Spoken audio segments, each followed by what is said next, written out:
We'll talk tennis now, Yep. starting with Novak Djokovic. Aha, okay, now he's going to have Andre Agassi all by himself all through Wimbledon. That's the latest now. Yeah, you know, something is obviously wrong. We don't know. Which is? You don't know, okay, but you know that something is wrong somewhere. At the last big event, a lot of people criticized Agassi for not staying to the end of the tournament. Andre Agassi had to quickly go to the United States to attend to, I think, personal issues. And when the issue came up, Novak quickly came to his defense and said, no. Maybe they don't understand the kind of contract he signed. He doesn't really have a contract don't with them. blame the man. Just blame me. I'm having a bad patch. But now he's going to have the man with him. So we'll see what happens. He's going to be at Eastbourne. Usually Novak doesn't do this. But he's doing this because the season hasn't really been good.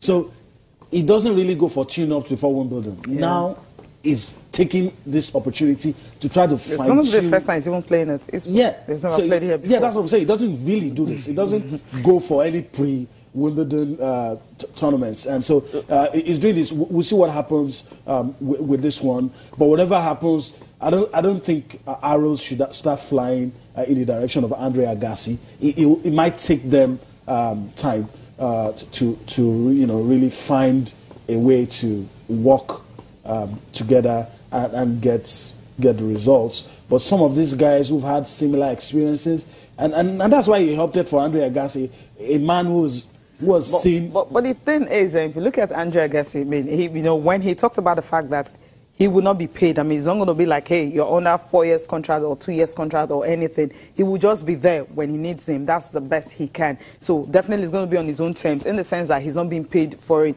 So you're going to expect, you're not going to expect so much from Andre Agassi. It's like, I'm a very busy man. I can't give you all that you need. But then when you want me, maybe at major Grand Slams, I'll be there for you. So that's the way the contract looks like. Although it's a bit vague, but then when you start criticizing him, I don't know the details of the contract. I think it's not fair. Yeah, that's what I'm saying. On his part it's not fair. Yeah. So we'll see what happens with all of that. Djokovic always a man for the big occasion, and he will be. I won't be ruling him out. I won't be I won't be saying that he won't win something this year. I guess we just listen to the man. Has some things to say about his preparation. I'll be back for more sports this morning. He will be in London for Wimbledon, and he will stay as long as I stay in the tournament. So that's great news, and obviously Roland Garros, 8 or 9 days that we spent together were very valuable for me to get to know him, to learn from him, and we shared a lot of experiences on and off the court, and things that he has been through that I can relate to, and vice versa. So having him around is not only great for myself, but also for tennis. And getting to know him in Paris, I could see how much he cares about the game, how much he knows the game.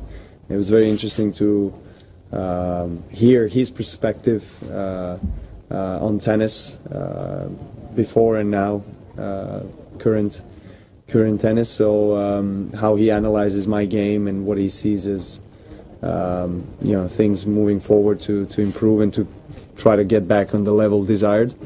And that's all. I mean, I'm just looking forward to spend as much as a quality time with Andre as I can. Wimbledon is around the corner, so of course I want to be at my best coming into that tournament. It does feel different than 12 months ago, of course. 12 months ago I've had four Grand Slams under my belt, and coming into Wimbledon completely different, mentally than I am today. But I still have to trust myself, my abilities to play well and to win against anybody on any surface. So I have that in the back of my mind, and I'll just try to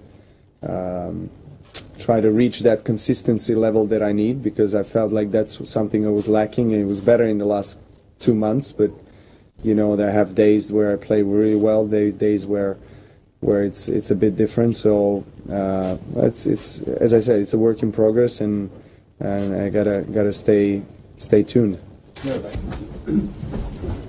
How time has changed, Cecilia. How time has changed. Yeah. This was a man. A lot of us thought no chink in his hammer. Somebody unbeatable.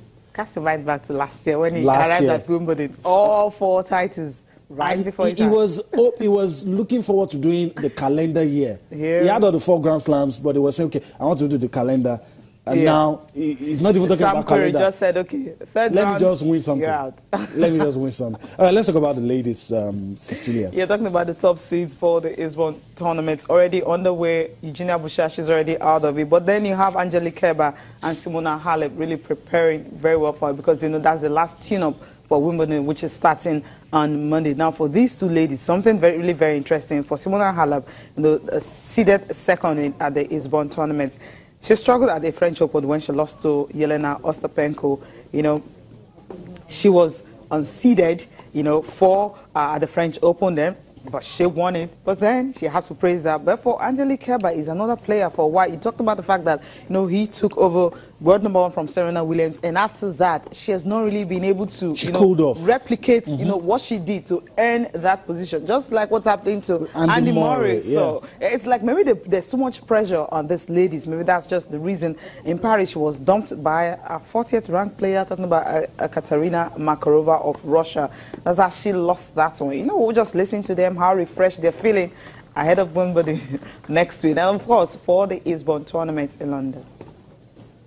You know, right now I'm really not thinking too much about the rankings, the points or whatever. Right now I'm really trying to focusing again more on my tennis, trying to improving my tennis, and I'm practicing a lot the last few weeks and also the last few days with no pain, with nothing, and I think this is now again what my focus is really on, playing good tennis again. This is also what makes the competition right now really interesting, and it's you have to play from the first round your best tennis. I mean, it doesn't matter against who you play right now. You have to be focusing, and actually you have to play your best, and it doesn't matter against who you play.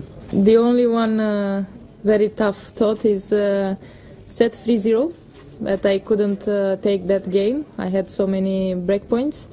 Now I'm thinking that I should have hit that ball, the return, the second serve, and just go for it. But I didn't, so that one is killing me actually. I don't believe she has pressure. She's like how can I say, just she's going for it every time. Is my opinion. So I feel that. I think she will be okay. She will play the same. We know that she didn't play every tournament like she played in French Open, but I think now she has extra confidence, and I think she can stay there more and win more. Yeah, there she is referring to Jelena Ostapenko, the first unseeded player to win the French Open since 1933. Now, a good one. Now, Yemi, I'll throw you back to Angelique Kerber. What does she really need to do to show that, okay, I'm really world number 1 at Wimbledon? All that she needs to do, I guess she needs to win. Okay. I guess she just needs to remind us of how good we know she is. Start playing the kind of tennis she played last year. A lot of people also want to argue that she was helped by, you know, some of the off-court distractions of Serena Williams and all that. But 2016 was a very good year for her. Okay. And if she can just replicate that form. But then again, I mean, apologies to the ladies, the women's circuit is very unpredictable. So I don't really judge. That's what I love about it. So no apologies there. I don't really judge them based on whether or not they win Grand Slams. I just judge them per the season. Okay, how did you perform in the clay court season? How do you perform on hard court? How do you perform on the grass court? You look at the tournaments you participated in, the summary. How many matches did you play? How many did you lose? Then when I look at that, then I can say, I can tell you. It may not necessarily be the titles they were able to win. I can tell you without blinking that I've been impressed with Simona Halep. Okay. Personal opinion. You know, I've been impressed, and I'll be rooting for her. I rooted for her French Open. Somehow I was let down. We didn't see Jelena anywhere at all. We didn't see her coming. You know, so